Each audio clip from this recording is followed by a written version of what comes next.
Hello दोस्तों, नमस्कार। स्वागत करता हूँ फिर से अपनी YouTube channel JMT Sanjay classes में। तो इस वीडियो में हम लोग बात करने वाले हैं नंबर 6 मार्क्स वाले क्वेश्चंस के ऊपर। ठीक है, ये हम लोग का क्या है, त्रिकोणमिति से ही है, पर ये हम लोग का सवाल जो है थोड़ा बड़ा सवाल है। इसमें हमको 6 नंबर का सवाल पूछा जाएगा। ये जो हम लोग को पूछेगा ये 6 नंबर का मतलब रहता है। आप सभी को ये एग्जाम्स में पूछा जा सकता है। ठीक है, तो क्या बोलते हैं हम लोग, चलिए शुरू करते हैं। आज का जो क्वेश्चन है, एक पहला क्वेश्चन है जो मैं आप सभी को बताने वाला हूँ और उसको समझेंगे, और इसके साथ साथ जितने क्वेश्चन हुए सबको हम लोग आगे पढ़ेंगे। ठीक है, तो हम लोग का पहला सवाल है कुछ इस प्रकार से, बोल रहा है भूमि के एक बिंदु P से एक 10 मीटर ऊंचे भवन के शिखर का उन्नयन कोण 30 डिग्री है। भवन के शिखर पर एक ध्वज को लहराया गया और बिंदु P से ध्वज के शिखर का उन्नयन कोण 45 डिग्री है। तो बिंदु P से भवन की दूरी और ध्वज दंड की ऊंचाई याद करना है। ठीक है, तो मतलब एक बिंदु है भूमि का, भूमि से जो भवन मतलब एक भवन है, भवन का शिखर का उन्नयन कोण है वो 30 डिग्री बन रहा है। इसमें भवन के ऊपर एक ध्वज को लहराया जा रहा है जो उसका उन्नयन कोण बन रहा है 45 डिग्री। तो हमको क्या करना है, हमको बोल निकालना है मतलब बिंदु P से जो भवन की दूरी है उसके बीच की दूरी निकालना है, साथ ही साथ भवन के ऊपर जो ध्वज को लहराया जा रहा है उस ध्वज की ऊंचाई याद करना है। ठीक है, तो हम लोग चलिए एक चित्र के आधार पर समझने की प्रयास करते हैं। मान लो ये एक भूमि है। ठीक है, ये एक भूमि है, भूमि से इसका शिखर है यहाँ, मतलब एक भवन है, यहाँ एक भवन है। ठीक है, ये एक भवन है, तो भवन यहाँ से यहाँ के बीच की दूरी हमको याद करना है। और यहाँ यहाँ एक शिखर है, शिखर है भवन का शिखर, शिखर के ऊपर एक क्या लहराया जा रहा है, झंडा लहराया जा रहा है, जिसका उन्नयन कोण हम लोग का यहाँ बन रहा है 45 डिग्री। तो इसके ये जो निकला हम लोग का ये ए मतलब ध्वज दंड, इसका हम लोग को ऊंचाई याद करना है और ये जो है इसकी दूरी हमको निकालना है। तो सबसे पहले हम लोग इसको इस प्रकार से लिख लेंगे। ठीक है, माना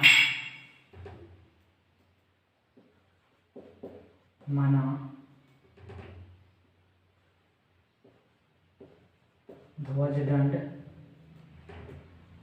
की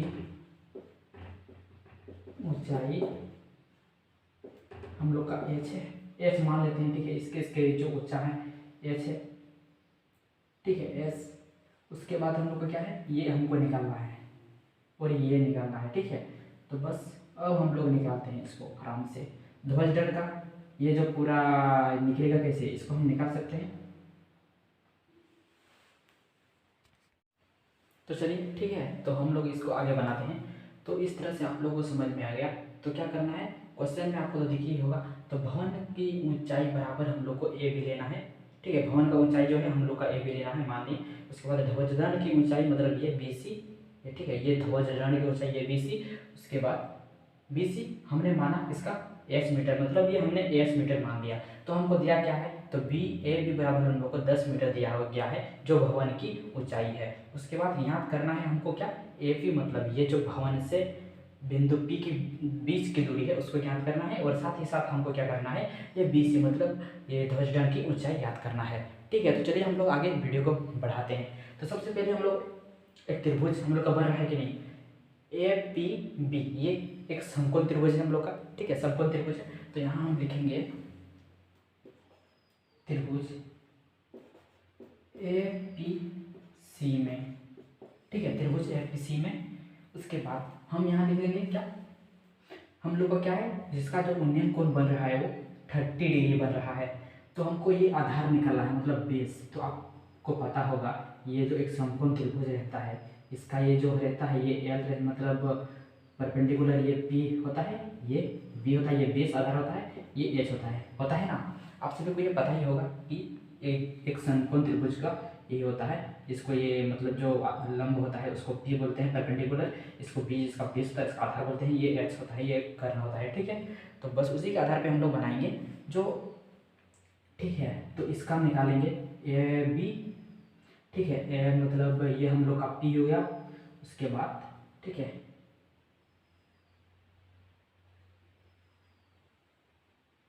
हम लिखेंगे AB बटा क्या, P, ये हमको निकालना है। तो ये किसके बराबर होता है, tan 30 डिग्री होता है कि नहीं, आप सभी को पता ही होगा। साइन कॉस टेन जो आप पढ़ते हो उसका जो होता है यहाँ यूज हो रहा है, ठीक है। तो टेन 30 डिग्री बराबर होता है, ठीक है। टेन ए बराबर होता है, क्या होता है, P/B, P/B होता है, ठीक है। तो उसके आधार पर ही हमने इसको बैठाया, मतलब P हम लोग का यही, P मतलब परपेंडिकुलर, ये 10 मीटर है और ये हम लोग का निकाला है, तो P/AB हम लोग का कितना है, ठीक है। लिख लिए। अब टेन 30 डिग्री का मान कितना होता है, और टेन 30 डिग्री का मान होता है 1/√3, √3 होता है, बराबर देंगे ए बी का हम लोग का 10 मीटर दिया हुआ है और ये हमको एफ पी निकालना है, ठीक है। अब कुछ नहीं करेंगे, क्या करेंगे, क्रॉस मल्टीप्लिकेशन कर देते हैं। तो ए पी बराबर कितना आएगा मेरे दोस्त, ए पी बराबर आएगा 10√3, 10√3 आराम से, ठीक है। यहाँ तक आप सभी को समझ में आ गया। अब आगे चलते हैं, आगे क्या बोल रहा है, आगे बोल रहा है क्या, हमको √3 के जगह क्या करना है, √3 के जगह हमको 1.732 लेना है, तो ठीक है, तो वही ले लेंगे। तो एफ ई बराबर 10 इंटू है यहाँ, तो 1.732 ले लिए, तो बराबर कितना आएगा 17.32 मीटर। इतना है किसका, ये बिंदु P से भवन की दूरी इतना है। तो अब हमको क्या करना है, ये जो है ये त्रिभुज, ये जो है हम लोग का वही त्रिभुज है ए पी सी, मतलब हमको इसकी ऊंचाई ज्ञात करना है, ठीक है। तो हम लोग लिखते हैं त्रिभुज किसमें, ए पी सी में, तो वही tan 45 का ही चलेगा, मतलब tan 45 हमको यही तो निकालना है ना। तो इसकी दूरी निकालने के लिए हमको इसको और इसको ऐड करना पड़ेगा, ये जो हमको भवन का ऊंचाई है और ये ध्वजदंड की ऊंचाई हमको ऐड करना पड़ेगा, तभी हम लोग का निकलेगा ध्वजदंड की ऊंचाई, ठीक है। तो हम लोग क्या करेंगे, ए बी मतलब ए सी बटा क्या करेंगे, ये जो हम लोग का ए पी है मतलब बेस, यही होता है P/B, tan थीटा बराबर वही होता है।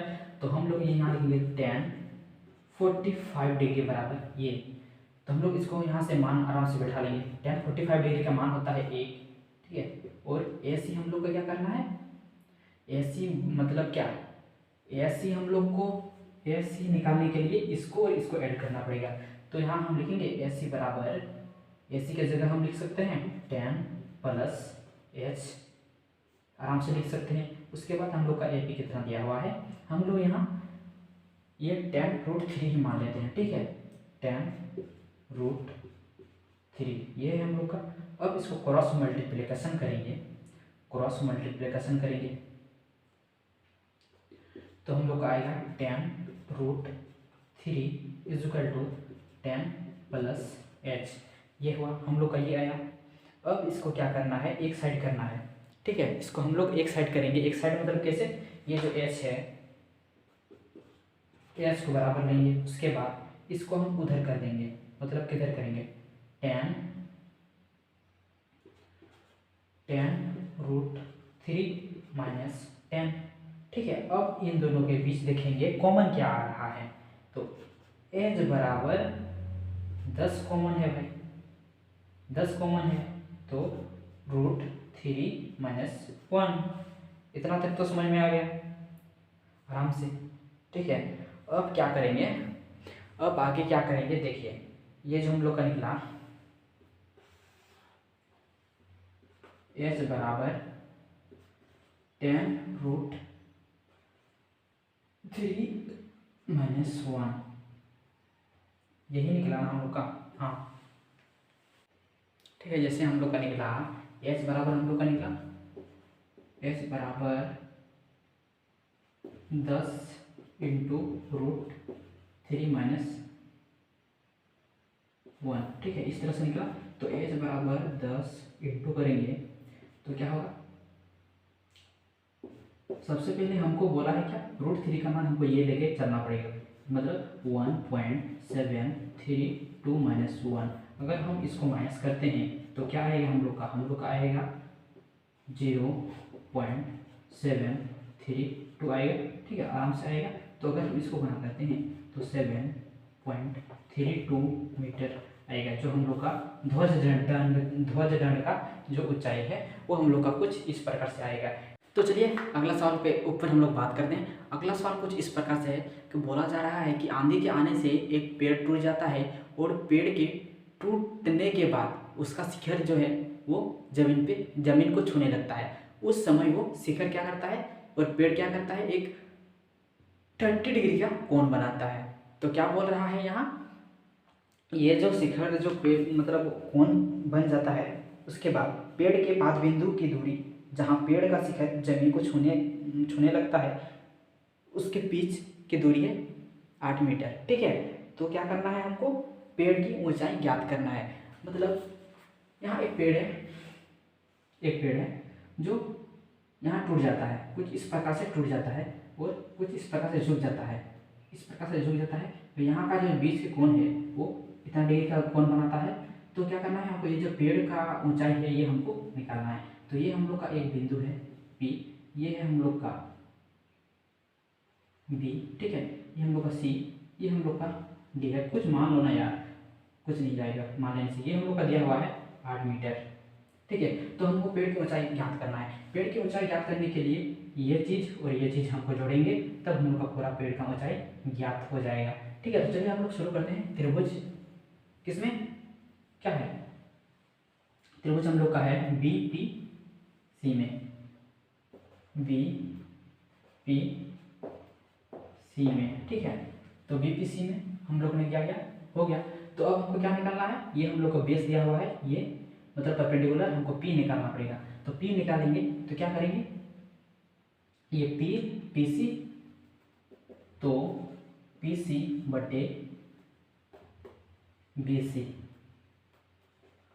PB इस क्या होता है 10-30 डिग्री बोले तो ये मैं क्या लिख दिया, उल्टाम नहीं है भाई, ठीक है। ये क्या होता है 10 थीटा, मतलब 10 थीटा बराबर होता है, क्या होता है P/B, ठीक है। तो उसी के आधार पर मैंने लिखा है, ये हम लोग का P है, ये हम लोग का B है। जो P हम लोग को निकालना पड़ेगा, PC मतलब ये निकालना पड़ेगा, ये हम लोग को दिया हुआ है। तो PC ये 8 है हम लोग का, 10-30 डिग्री का मान होता है 1/√3। ये क्रॉस मल्टीप्लिकेशन करेंगे तो PC√3 = 8। तो हम लोग यहाँ लिख सकते हैं आराम से कि PC बराबर 8/√3, ये हम लोग का समीकरण 1 हम लोग मान लेते हैं। उसके बाद हम लोग लिखेंगे पुनः हम लोग को क्या करना पड़ेगा, अब हमको ये भी निकालना पड़ेगा, ये, ठीक है। इसको निकालने के लिए क्या करना पड़ेगा हमको, उसको निकालने के लिए होता है फॉर्मूला, वो भी हम लोग लिखेंगे। इसका बराबर होता है CP, मतलब ये S होता है, ठीक है, H/B होता है, ठीक है, H/B। तो H/B के आधार पर हम लिखेंगे, क्या लिखेंगे, CB बटा BP = cos 30 डिग्री, ठीक है। ये हम लोग लिख लिए। अब हमको क्या करना है, ये जो हम लोग का CP है, ये जो हमको पता नहीं है, और PB जो है वो हमको पता है। तो हम लिखेंगे CB बटा 8 = cos 30 डिग्री का मान होता है 2/√3 होता है, ठीक है। तो हम लोग इसको गुना करेंगे तो कितना आएगा, इधर हो जाएगा CB√3, उसके बाद = क्या होगा 16। अब इसको हम आसानी से लिख सकते हैं कि CB बराबर 16/√3, ये हम लोग का हुआ समीकरण 2। अब देखो ये भी चीज़ हम लोग का निकल गया और ये भी चीज़ हम लोग का निकल गया। अब हम इन दोनों को आपस में जोड़ते हैं, तो पेड़ की ऊंचाई, पेड़ की ऊंचाई, तो पेड़ की ऊंचाई बराबर क्या हुआ, CP + CD। तो इसको हम लिख सकते हैं CP प्लस BC आराम से लिख सकते हैं। अब देखो यहाँ मतलब जो हम लोग का निकला उसको बैठा, तो यहाँ हम लोग का निकला CP हम लोग का निकला बोले तो 8/√3 प्लस हम लोग का क्या निकला भाई, ये भी निकला ना CB, ठीक है, वो भी हम लोग कितना निकला 16/√3 बस निकल गया। ठीक है, आगे हम लोग का क्या चलेगा, ये जो हम लोग का निकला तो इसको हमको ऐड कर देना है। अगर हम इसको ऐड करते हैं, ऐड करेंगे तो 24/√3, इसका एलसीएम तो बस वही होगा, √3 एक ही होगा। उसके बाद हमको क्या करना है, ये जो होता है ना 24/√3, ये √3 नीचे नहीं लिखाता है, तो इसके लिए हम लोग को क्या करना पड़ेगा, √3 और √3 से गुना करना पड़ेगा। ठीक है, तो जैसे ही हम इसको गुना करेंगे तो क्या होगा 24√3 बटा, जब कोई भी संख्या सेम रहे और दोनों रूट के अंदर रहे तो रूट हट जाता है और वो संख्या 12 हो जाता है, मतलब एक 3 आ जाएगा और इसको हम काटेंगे 3 को 8 बार में, तो बस 8/√3 मीटर आया। तो बस हमको जो निकालना था वो तो हम आसानी से निकाल लेंगे बस। तो चलिए वीडियो को यहीं पर ख़त्म करते हैं। अगर बढ़िया लगा हो तो आगे शेयर ज़रूर करिएगा। ठीक है।